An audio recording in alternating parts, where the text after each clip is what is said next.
a series of questions to you, the audience. If you think about your family and your close friends, how many of you have family or close friends with cancer or have experienced cancers? Put up your hands. What about diabetes? How about infertility? Family or close friends? Now I want those of you who put your hand up at least once to put it up again for any of those questions and look around you to see what a large percentage of people living on the planet today are affected by health conditions that science now plausibly links to environmental factors. This generation of children is the first generation in modern history that is not going to be as healthy as their parents. That should not be. Camille est restée 6 ans à l'école de Barjac et elle est tombée malade en juin 2005. J'ai eu une douleur qui m'a transpercée. Nous sommes à Barjac, une petite commune française au pied des Cévennes, dont le maire a décidé de faire face, a décidé de réagir en faisant passer la cantine scolaire en bio. Comme ailleurs, la population est confrontée aux angoisses contre la pollution industrielle, aux dangers de la pollution agrochimique.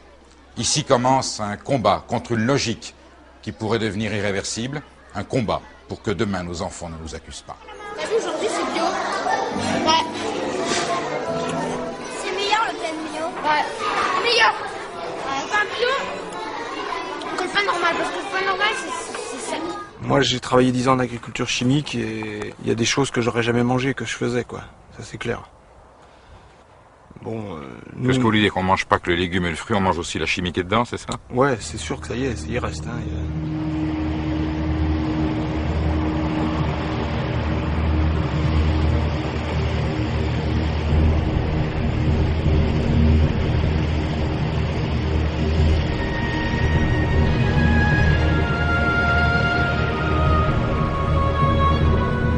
Tu sais qu'en viticulture, en agriculture, on utilise plus de 30 000 composants.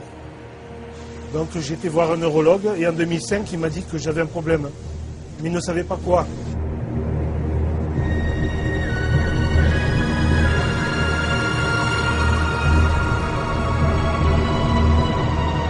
C'est lui qui manipule tout ce qui est produit. Il en manipule beaucoup. Il en fait pour les arbres, il en fait pour la vigne, il en fait pour les céréales. Quand il manipule les produits, bon, il les aspire, hein, je veux dire, il inhale. Hein. Il a des symptômes de... Saignement de nez, à chaque fois. Des saignements de nez. Ah oui, à chaque fois qu'il traite. J'affirme haut et fort que l'on peut produire autrement, durablement, des denrées alimentaires de haute qualité sanitaire, en quantité suffisante, avec des performances économiques bien supérieures aux méthodes industrielles, pour peu que l'on cesse de remplacer les paysans sur la terre par des molécules chimiques. Le ciment dans les plaines coule jusqu'aux montagnes, poison dans les fontaines, dans nos campagnes. Le cyclone en rafale, notre histoire prend l'eau, reste notre idéal, faire les beaux.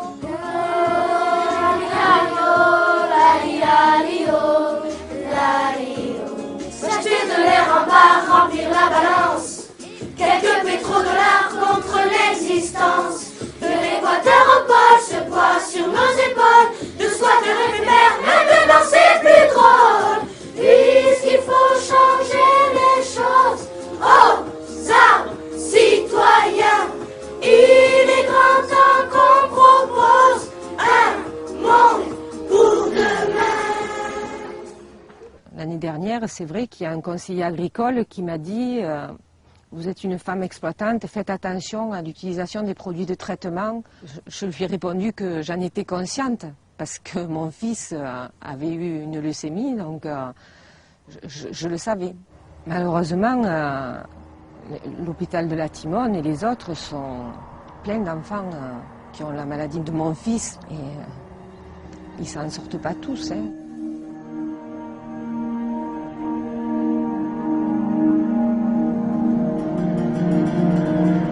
Je pense pertinemment, moi en voyant, ça fait 23 ans que je suis infirmière, que l'on n'a jamais vu autant de gens cancéreux qui meurent de plus en plus jeunes, d'enfants qui sont touchés par cette maladie aussi à tout niveau. L'enfance est aujourd'hui en danger. Le problème n'est plus aujourd'hui de dire si on a des preuves. Les preuves, elles existent. Le problème n'est plus de se poser la question. Il manque la volonté politique. Il faut que cette volonté politique soit au rendez-vous. On s'était dit qu'on ne dirait pas, on ne prononcerait pas le mot cancer. Ça a été des moments très très forts, très douloureux. Mais elle s'accrochait à tout. Et c'est cette force-là qu'ont les enfants. J'aurais jamais soupçonné. Et à la rencontre avec tous les enfants dans le service, c'est un service très difficile, service fermé. On a donné un peu d'amour aux enfants qu'on croisait. Il y en a qui sont partis, qui n'ont pas pu, ou qu'on n'a pas pu sauver parce que trop malades, trop atteints.